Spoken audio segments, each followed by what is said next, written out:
Alright, so for those of you just tuning in, my name is Resonance22, and today I'm going to be giving you all my live commentary on some Expert Age of Empires 2 games between Mentalist and Seoul. These matches are from the Empire Collective Cup, which is a round-robin style tournament hosted by myself and ZeroEmpires that features many of the top players from around the world. What makes this tournament particularly exciting is of course the settings. In each of these 4-game series, neither player will know which civilization their opponent chose until the game begins. In Game 3, there will be no banned civilizations, and the winner from Game 2 gets to pick the map from any of the standard Age of Empires 2 maps, excluding Nomad. Alright, so without further ado, let's introduce the players and jump straight into the game. In the top left side of the map, we have Mentalist playing as the Blue Vikings, and on the far right side of the map, we have Seoul playing as the Red Huns. Now let me quickly alt-tab, guys. I'm going to put the music back on, as for some reason it literally doesn't run by default anymore in the old Age of Empires 2. I'll get the spectator overlay soon. I was planning on having it today. The next time I do a stream, I will have it. I just got back from vacation yesterday, guys, and this is sort of the last-minute thing, as these games ended up being at a time that was really inconvenient for Zach to cast. It was like 3, 4 a.m., so I'm filling in for him today. Hello, VNS Kudo, or Kudo. Alright, so it looks like both players here are going to be on the Baltic map today. That is quite interesting. So, we're going to be doing Baltic, and I believe it was Mentalist who chose Baltic. And we know it's Baltic because, unlike Mediterranean, there are these, the water like goes very close to the edge of the map due to these like little inlets. So we see a little inlet over here, and this makes the map extremely easy to wall. With such a large body of water teeming with fish, I very much expect to see a galley rush from both players here. And then they can just wall the sides of the map. And that way, by going for a galley rush, it's very, very hard to punish them for that, since they can just wall up and then you can't really counterattack them on land as easily. Going to see both players here starting relatively standard, board lure coming in.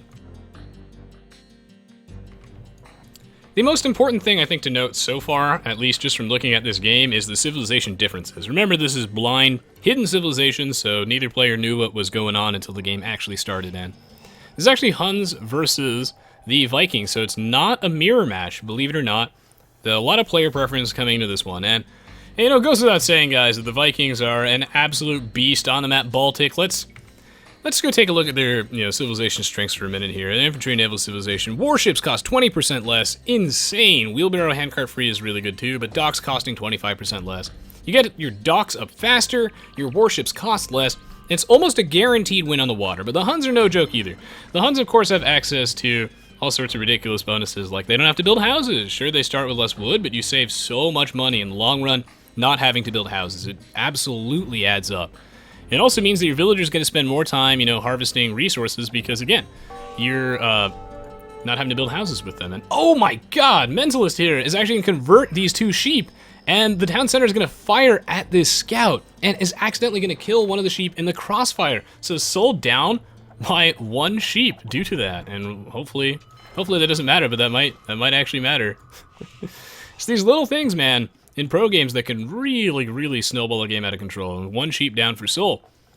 This means that taking the water is even less viable than normal, as he is going to just have a little bit less food. It's going to definitely weaken his feudal age time. I'm curious to see if both players will go for a galley rush here, because going against the Vikings on water and going for a galley rush is pretty scary. Oh, and of course, guys, this tournament was organized by ZeroEmpires and is being hosted by the 2 of us. And you find all sorts of additional coverage of this tournament on both my YouTube and Twitch page, as well as ZeroEmpires' YouTube and Twitch pages. Most of the matches, though, will be streamed on his page, and I look forward to doing some dual commentaries with him as soon as the 2 of us are available soon. We also have other miscellaneous expert games as well. Fishing ships coming down for both players. Again, relatively standard play, nothing too out of the ordinary. Mentalist here going to be going up to the feudal age. Pretty straightforward, and he's going to transition everything off of food. Again, he's got nothing on food right now, and he's just going hard on the wood, hard on the gold. He wants to just start spamming galleys, and we expect this much from the Vikings. What I'm curious about, though, is what Seoul is going to do. Is he going to mirror this strategy, or is he up to no good? Because Seoul's not clicked up to the feudal age yet. And if you're going for a galley rush to try and compete for that early control of the water, to get map control and have access to all that fish so that you get to really just snowball the game with a strong economy, If you're going for that, you want to usually go for the feudal age slightly sooner than this. We see 25 population to 21, so Mentalist here are going to be going up a little bit extra earlier than Seoul. And now Seoul is most certainly going for a galley rush of his own. We know this by looking at his own economy. The thing here is that he has, all these lumberjacks now. He has all these, and he's like nothing on food. He has one villager on food. And that signifies that he's trying to set up his economy so he can just spam galleys, which are very expensive on the wood department, and they require just a little bit of gold. Very standard 3 on gold, everything else on wood, and yeah, I mean the difference in uptimes is gonna really, really matter. That's like over a 30-second difference, I think. Mentalist, very, very close to the feudal age. We'll see what he can do. Nice quick wall off here, actually, as Mentalist is able to protect his villager from that scout cavalry, and he's still able to get this document time. So we see 2 docks here from Mentalist. He's gonna go for a 2-dock galley rush to start. He might add in a 3rd dock later. We shall see. Either way, Seoul not up to the feudal age yet. He's also going to go for 2 docks. If Seoul loses the water, he has a bunch of options. But generally speaking, he's going to try and transition into land. I'm curious to see if how often he'll compete over the water. If he'll try and make fire ships later in the castle age to try and claw his way back. Fire ships, of course, being the counter to galleys, but they don't work so well when you have a ton of galleys. If you get enough galleys, you can kind of kill the fire ship before the fire ship really gets there. Ooh, another dock coming down here for Mentalist, and remember guys, his warships cost less, his docks cost less. This will allow him to really, really snowball it. Seoul though, Seoul is still on 2 docks, and he's not going to be able to get any galleys out in time before Mentalist is here to start poking him down. Doing a lot of damage with his scout though, forcing a little bit of idle time here from Mentalist, so, yeah. Trying to squeeze as much of an advantage as he can. Is Seoul not building any galleys at all? That is the question. As it looks like Seoul is still building galleys. Interesting, interesting. Either way, Mentalist building galleys from all of his docks. So we have 3 on 2. Seoul has not added in a 3rd dock yet, which means he's going to fall even further behind in production. And he needs to have a plan.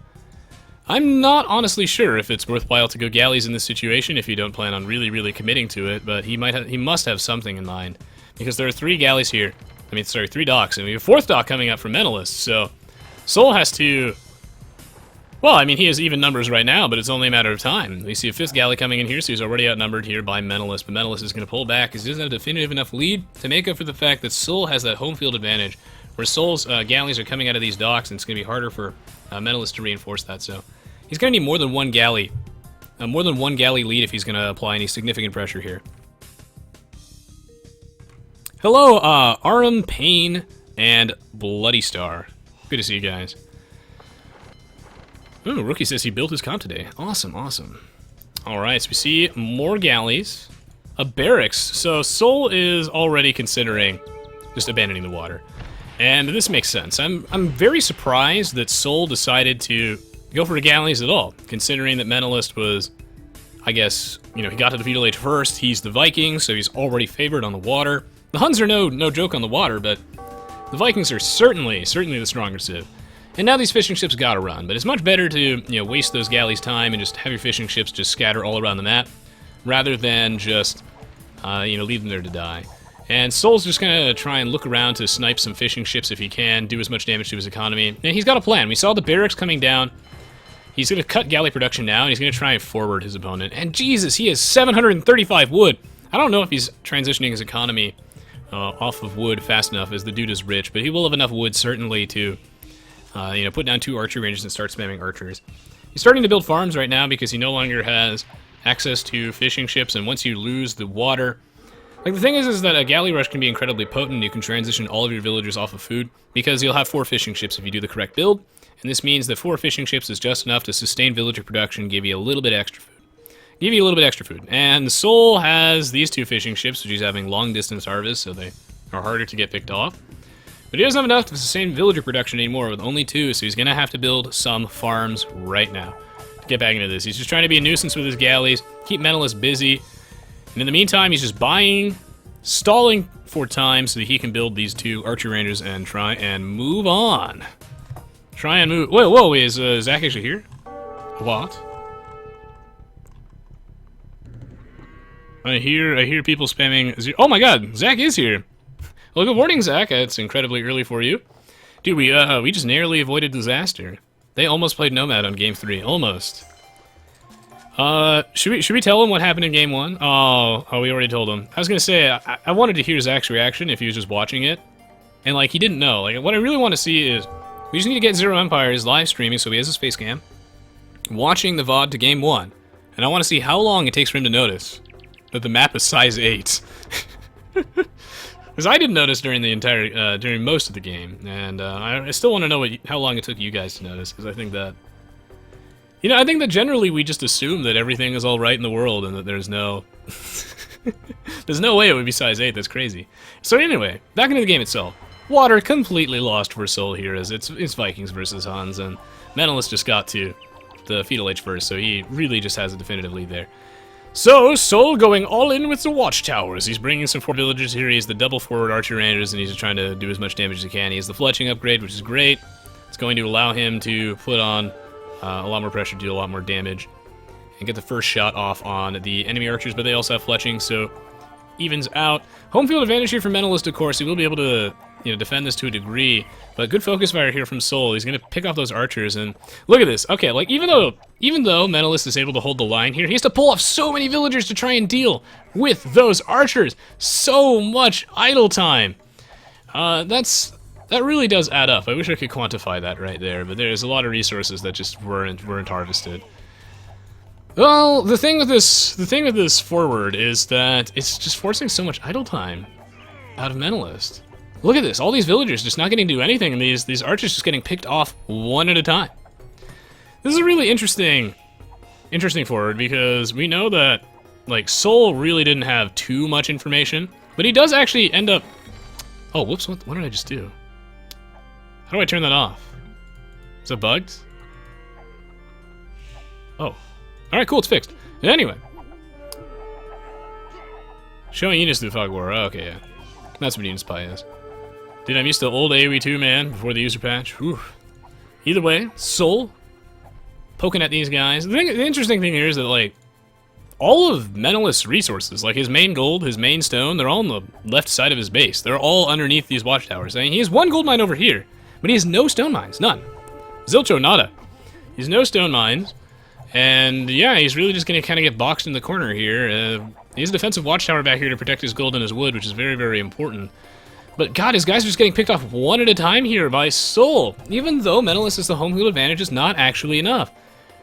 And we see that he hasn't actually completely given up on galley production. He's trying to produce them again now that he is Mentalist distracted. Mentalist is focused on the land side of things. And god, this forward is working incredibly well. Has all these villagers getting pulled off the line, not harvesting anything. And they got to go back on up. Oh, we'll see how good the focus fire is, if he can kill off the low HP one, but some reinforcements are moving in here from Seoul. And now Blue does indeed have to back up. Seoul are going to send some of his galleys forward to pick off Mentalists, fishing ships, and this is quite substantial here, as that's going to do a lot of damage to his economy. Look at how many farms Mentalist has. That's right, if you didn't say anything right there, you're completely correct. He has 0. Good on you guys, I knew you could do that. He has none. This dude is just full fishing ships. Never go full fishing ships, guys. Well, you can, but it's risky. It's very, very risky, because in this case, he's not gathering squat. Look at his food. His food count is quite bad, but that's just because he is starting to advance the Castle Age right now. Either way, though, if he loses all his fishing ships, he won't have any food income once he gets to the Castle Age, so he has to really, really consider that to start building farms. And it's really difficult for him to build farms since he's getting attacked by all of these archers and that watchtower right now. So I really like the decision on Seoul's part to start going back into galleys and try and pick off some fishing ships, as that really is all the food he has. Agent Dam, I am young enough that thankfully I don't need to... So Agent Dam asks, Resident22 and ZeroEmpires is streaming a job? Just curious, I'm new to Twitch. Someday I would really like to make a living off this, but I'm young enough now that I don't have to pay the rent. Yet. I guess next year I have to pay the rent. But, no, I don't have to pay the rent yet, so... Right now I'm just trying to, I guess, build a foundation, have some fun. I think I would be fine with it as a job or not, but I think that would be awesome if I could make it a job. But no, right now it's just supplemental college income, although it's almost none. It's more of a fun thing now. Maybe someday I can make something of it, we'll see. That'd be amazing. Mentalist here, defending on 3 ranges. This forager, not gonna happen. These berries, denied. Seoul, regrouping his army. Mentalist, retreating. Mentalist, up to the Castle Age, gonna get Crossbowman? Yes, crossbowman being researched here. Might be his saving grace, as there is the padded archer armor from Seoul, so taking him in a one-on-one fight would not be fair. There's an upgrade advantage. But crossbowman will tilt this in his favor, as crossbowman is a ridiculously efficient upgrade. So very strong. However, Seoul gonna get surrounded. Just stalling for crossbowman, but the crossbowman upgrade is here. Now Mentalist turning around, the tables have turned. And Seoul doesn't give a shit. He's actually going in anyway. He's going to take this fight, focus fire down. Those crossbowmen and Mentalist right now splitting his fire. He's not focus firing down individual archers. He is now. So he's taking a couple extra losses, but it's okay. So you will be able to clean up this army decisively with that crossbowman upgrade. In the meantime, more galley shenanigans, but Mentalist once again claims the lead as Vikings on water. Disgusting. Absolutely disgusting. The stone wall over here is going to protect Seoul from any, knight or just raiding shenanigans that come in on the right-hand side of the map. And on the left-hand side, double stable coming down from Seoul. Presumably because he's almost to the castle age, yes, and he's going to start spamming knights. Bloodlines as well coming down here for him. And he will just be able to spam knights just directly into Mentalist economy, as he's about as close as it gets. So we're going to see some proxy knights. But Mentalist in the meantime, our blue friend over here, he built a transport ship and he put 5 crossmen here. That's meta as fuck. I mean, it saves a lot of time. It really does. I actually very much like this decision. Sure, he invests a lot of wood in this, but... I mean, there's no way Seoul's actually anticipating this at all. I mean, one of the benefits of Seoul having all of his crap here is that Mentalist theoretically can't move out of his own base. I mean, that's why Seoul built this wall over here, so that he would basically be untouchable. But what he didn't bank on is the transport ship, which we've seen utilized a lot in my Break the Meta series. Transport ship is ridiculous, and yeah, he just gets to bypass all of Seoul's military and just go straight for the economy. That's huge, actually. That might be the game-winning play, is now Seoul has to build a stable in his own base to go build a knight to go just defend himself. This poor crossman is going to get sniped, though, but... Wow, that transport ship play, very innovative. Gonna pay off here. But in the meantime, the Night Flood with the... Wow, this is pretty all-in. With the Siege Workshop here as well, the battering rams. Mentalist is in deep, deep trouble. It is a huge gamble, honestly, putting 5 crossmen in said transport ship. He's just saying, I don't need them to defend my base, I can stall long enough. But the thing is that you need a lot of crossmen to be able to deal with knights. Otherwise, the knights with the +1 defense and the extra 20 HP from bloodlines are just so tanky. It's so hard to kill them until you have enough crossmen that you can gun them down. There's one knight will be able to clear up these crossbowmen too, which is bad, unless we see some sick micro. Actually, yeah, this knight is going to go down. I probably need to send a second knight over here. Still though, Mentalist gonna have to deal with these knights. Look at all these dead bodies, jeez. As the knights also can outrun the crossmen, they're just going to come on over here, clear out a couple of villagers, both players sustaining some serious economic damage. 77 population for Mentalist, 53 for Seoul. Seoul almost always seems to be behind in population in this series, almost always. Although he's just putting on all the aggression here, he needs to move this battering ram forward as Mentalist's villagers taking a siesta. Take this battering ram, right-click town center. Right-click town center.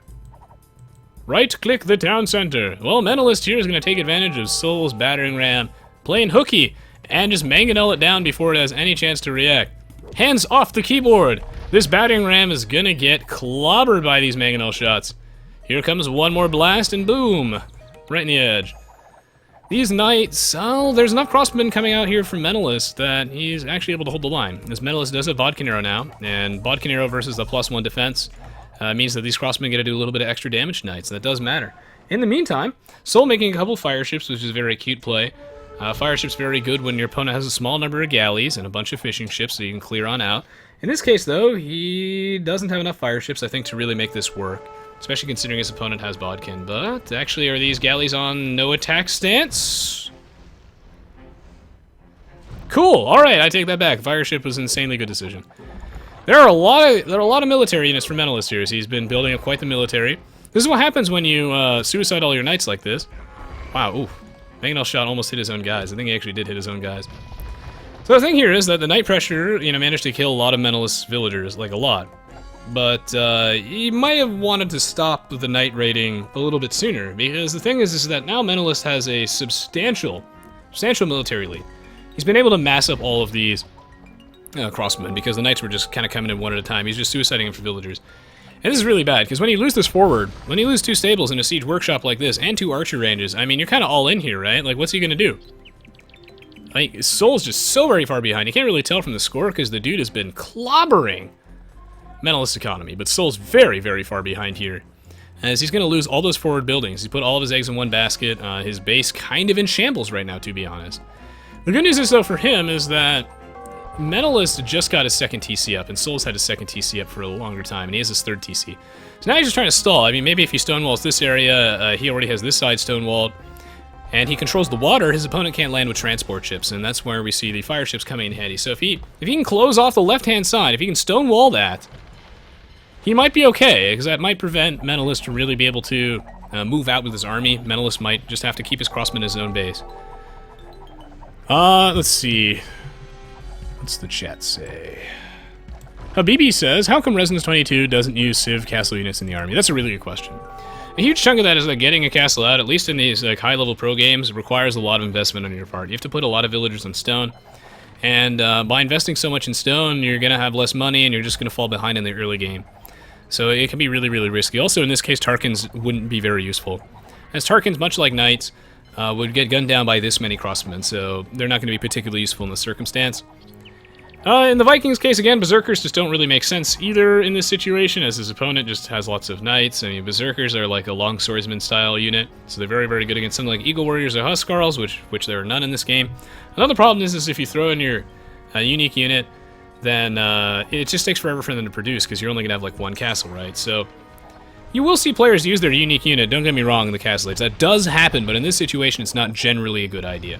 A bunch of war galleys popping out of these docks as they have been garrisoned inside there, and surprise, motherfucker, Seoul's gotta run away. Seoul's gotta run away real fast, as now his fire ships aren't gonna do diddly squat. There are enough war galleys here to reach critical mass that these fire ships are just gonna die. And the Vikings showing their power right now, as another transport ship's gonna move out now that water control's been reclaimed. This forward town center, I mean, this is about as all in as it gets. I don't know if I'm not sure if this was the best idea, but it's always really easier to say things in retrospect. This is risky, but it might pay off here for Seoul. The Seoul wants to secure these, you know, this stone, this gold, this wood line, just try and keep the pressure on and have just a constant stream of forward villagers. These knights are going to be able to kill this battering ram, which is pretty good, but he's going to lose 2 knights for it. Crossmen going to land here. They're going to walk straight into a town center. Garrison. Ah, not quite in time, not quite in time. These fire ships are not going to be able to do anything, unfortunately.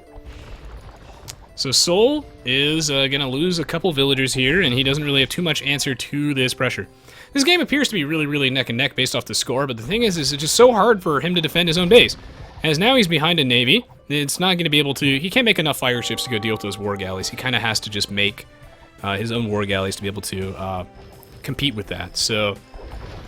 yeah, water's kind of lost, and when the water is lost, that means Mentalist can just take a bunch of dudes in a transport ship, which he did. They put a bunch of crossmen in said transport ship, send them across the ocean into Seoul's base, and Seoul's response, he doesn't have one. He can't, because he has all of his buildings forward. He has one stable back here, making knights, a ton of idle villagers. He's putting everything into this offensive on this side. Will Mentalist get punished? Because remember, guys, Mentalist invested a lot in his navy. He built a lot of ships. Sure, they don't cost anything for the Vikings, but... They cost enough. He spent a lot on his navy, and he did ferry a couple of his crossmen over here, so his base is less so defended. But oh, some unfortunate mangonel micro here. Mentalist is actually going to be able to get both of those mangonels and keep his own alive, so it's really, really well played on his part. But Seoul still does have a reasonable amount of military units, and he just has to make sure that this mangonel does not get to trade 1 for 1 here if he can. And perfecto! He does get that mangonel here without losing his own, so it's really, really good there for him. This is actually the regular Age of Empires 2 soundtrack color crits. Let me alt-tab real quickly to go figure out which track this is. This is Music 10, so this is the last one on the Age of Kings CD, the last song on the CD. I actually don't remember what it's called because Stephen Rippey names all of his music really, really weird. Really, really weird names, but Stephen Rippey is an amazing composer. I love what he did with the Age of Empires 2 soundtrack, AoE3, Age of Mythology, all super good. Well, mangonels doing some work here. Mass Elite Skirms is an interesting choice. Very, very interesting choice, as they do indeed counter said cavalry archers. And what Mentalist is thinking about right now is this concept I talk about a lot, which is as the game drags on, and you have enough money to be able to tech into counters, it becomes less and less about what's strong for your civilization and more about what's strong for your civilization but also counters the enemy units. Going for something like Elite Skirms in the early game is just not viable because frankly you have to get upgrades for them to be able to actually do anything, and they They're like pure counter units, right? They don't do that much damage. You don't apply that much pressure with 3 attack. Whereas 6 attack, you apply double the pressure. Also, cavalry archers are much faster. So, ooh, good Mangonel micro here from Seoul is actually able to clear that Mangonel out with no losses of his own. So he's just putting on a lot of damage right now. And Mentalist is actually in trouble. I was talking about how Seoul was like all in on this, but so far it's been paying off as perhaps Mentalist invested in too many boats. Cut into his crossbow production. Ooh, Mangonel gonna walk too close to that town center, but he might be able to get out in time. So anyway, yeah, the elite skirmisher is going to be able to trade favorably here by massing crossmen when your opponent just has a military advantage. Like, Mentalist doesn't think he'll be able to win that. So he's trying to trade favorably 2 for 1 when he's behind in numbers, and that's what you should be doing. That's what Mangonels are really, really good for, but I don't know if he'll be able to get in enough elite skirmishers in time, to be honest. And Seoul is just saying, screw this stalemate, man. I'm going deep. I'm going in. Because look at all these farmers that are nowhere near a town center. There's no defensive castles here. Nothing. You can outrun those elite skirmishers and just gun down all these villagers, and Mentalist taking some serious damage to his economy. What a close and fantastic game. Now, if we go back to Seoul's economy, an interesting thing to keep in mind as well is that he will probably be able to get to the Imperial Age first, considering the way his eco is set up. But he has to be really careful. He cannot throw away this army for free. Attack the villagers, my friend. Attack them. Now, by going super far forward, here he does forfeit a little bit of offensive pressure, but another siege workshop here will just do the trick. And yeah, he's just mining all that stone. I mean, okay, so another thing with this is that this is really aggressive forward with the town center. Ooh, that was a good Mangonel shot. If he loses all these buildings, it's not necessarily the end of the world because he's depriving Mentalist of money that he would have later. Because yeah, he's mined all of these resources, which are supposed to be Mentalist's. And ooh, a lot of cavalry archers going to die here for free. I think Seoul should wait and regroup a little bit as he did lose that entire army here. He's doing this thing where he's trading all of his military units for villagers.